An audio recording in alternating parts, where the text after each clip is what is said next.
பிள்ளையார் யாரு? பார்வதி குளிக்க போறார். பார்வதி யாராவது மறைஞ்சிருந்து பாத்துவாங்களோ அதுக்கு தண்ணி காவலுக்கு உடம்புல அனுப்பிட்டு ஒரு உருவம் எங்கி உயிரை கொடுத்து மகனே அம்மாவை குளிச்சுட்டு வரேன் பார்த்தேன். போங்க போய் குளிக்க போகும்போது சிவபெருமா ஓடியார கொண்டாட்டியை பார்க்கணும். அதான் குளிச்சுட்டு வீட்டுக்கு வருவாள். அங்கே பாரு இந்த பையன் காலை குடிக்க விட மாட்டீங்க. ஏப்பா எங்க அம்மா குளிக்குது யாரா நீ யாரா இல்ல நான் பாருங்க என்ன தெரியாம நீங்க நேரில் கேட்கிறேன் சந்தை உடனே விட மாட்டீங்க. தப்புன்னு இருக்கு இந்த வாரத்துக்கு ஒரே வெட்ட வச்சுட்டேன் கொடாரப்பே நாம கொடுங்க கோபத்தில் வச்சுட்டு அங்க பச்சை குழந்தைய கொண்டுறாங்க.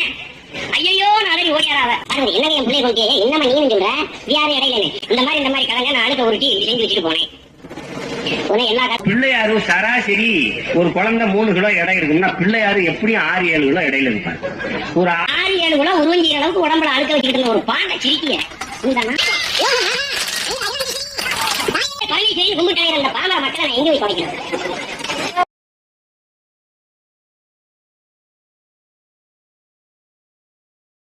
எப்படி பறையறனாவே ரொம்ப தாழ்ந்தோட ஆதிப்பாட்டன் சிவனே பறையந்தாங்க அது தெரிஞ்சுக்கிட்டு பேச பறையறதானே